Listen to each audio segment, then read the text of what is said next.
Hi guys, Paul here, and what we have is the TL280H, which is a 180mm quadcopter from geekbuying.com. Let's get this guy out of the box and see exactly what comes in this package.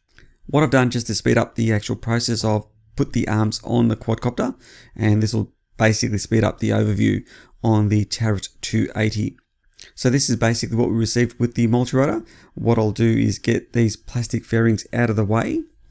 What we have here are the two side supports, and the finish looks quite good. And we also have the camera and the support that fits between the two side supports. Now the frame itself actually looks to be quite a reasonable size once you get the arms on. It actually looks quite small in the actual box. And once you have the arms on, it seems to be a reasonable size. So what we'll do is actually compare it to the ZMR 180. And this is what it looks like up against the ZMR 180. As you can see, it's quite a bit bigger. And we also have the Avata 240. And as you can see, it's going to be a bigger quad than the Avata also, which is quite surprising. I actually thought this quad was quite small, looking at pictures of it on Facebook, etc. But it looks to be quite a reasonable size quad. So what we have here are the fairings. We've got the two side pieces. These look quite nice. I actually like the color of these. I'm not sure how these things are going to go in a crash. I would imagine they should hopefully just pop off and not snap, but I would imagine to be very similar to a radio control car. And the paint job looks quite good on these. Very impressive. Nice and clean. And let's get this package open and see exactly what comes with it.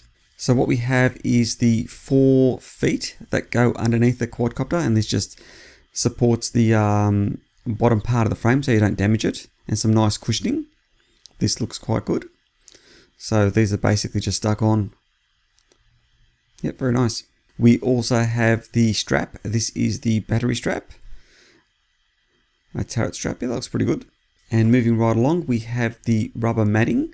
And this is what the battery will actually position on. It'll basically just stop the battery from slipping and sliding on the actual frame. We also have some plastic components, obviously to secure the fairings, and also the flight controller. And finally, we have some more parts. I assume these guys are for the camera, and some additional aluminium supports. So this is the turret, pretty much partially assembled. The carbon looks quite good on it. No real issues there. Obviously, we've got a Pdb underneath it. That looks all pretty good. The aluminium standoffs. Yep, all looks fine. What we'll do is actually get the rest of this guy together and look at the frame pretty much assembled.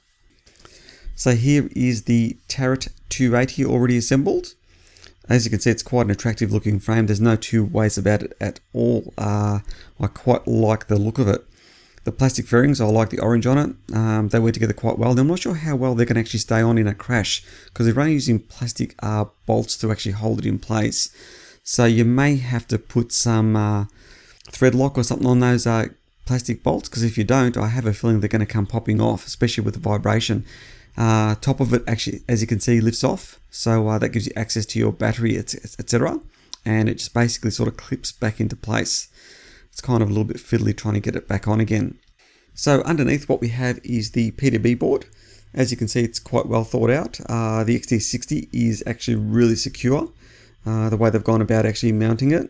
The standoffs, the aluminium standoffs look really attractive. They're nicely finished off. They kind of look like a lightsaber if you ask me. But look, all in all, the quad does look really, really good.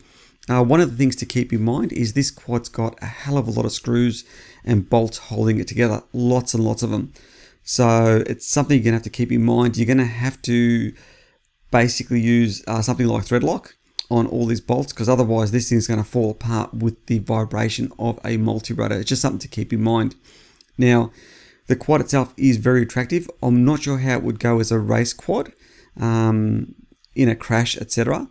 But having said that, look, it is an attractive quad. I assume that's the sort of market they're appealing to with this multi-rotor. I actually saw one on Facebook. If I find a picture, I will actually include it in the video, of one painted up as a police multi-rotor. It looked really, really attractive. So That's where this multi-rotor really excels in the looks department.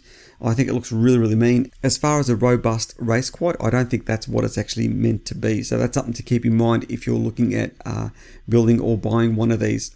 But all in all, look, it's an attractive looking quad. Definitely have a look at it if this is the sort of thing that you're interested in.